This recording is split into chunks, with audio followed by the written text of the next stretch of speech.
Hello everyone.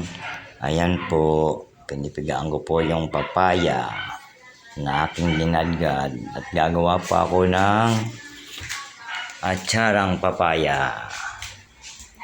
Ayan po.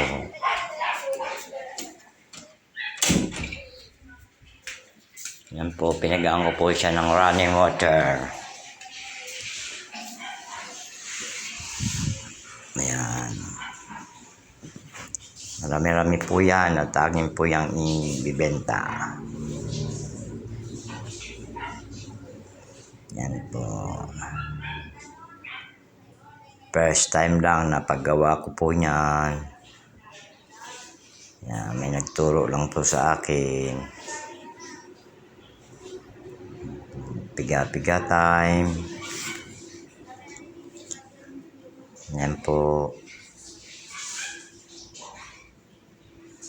Ayan na po. Nagpapakulo na po ako ng vinegar. Ayan.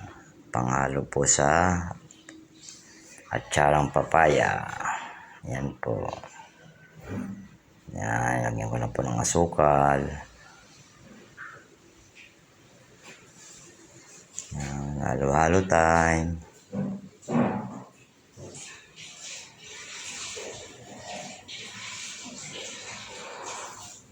Po siya.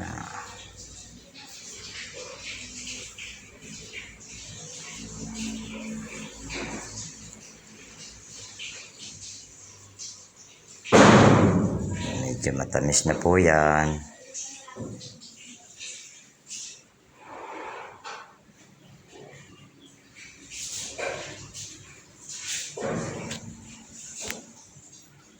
Ayan po. Hanguin na po natin. Ayan na po. Mga ingredients po, inhalo-halo ko na po. Ayan. Lagyan ko po yan ng kamatis, carrots. I mean, sibuyas pala. Ayan, may pasas din po. Ayan po, nilagay ko na po yung pinakulo kong suka para mababad po siya at maluto po yung papaya. Ayan po.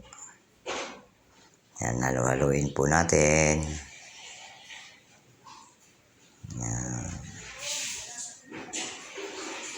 After that, ilalagay ko po yan sa ref para lalo po siyang maluto. At saka ko po ilalagay sa garapon. Ayan na po. Ayan. Masarap po yan. Ayan. Ready for binta na. Thank you for watching. Bye-bye.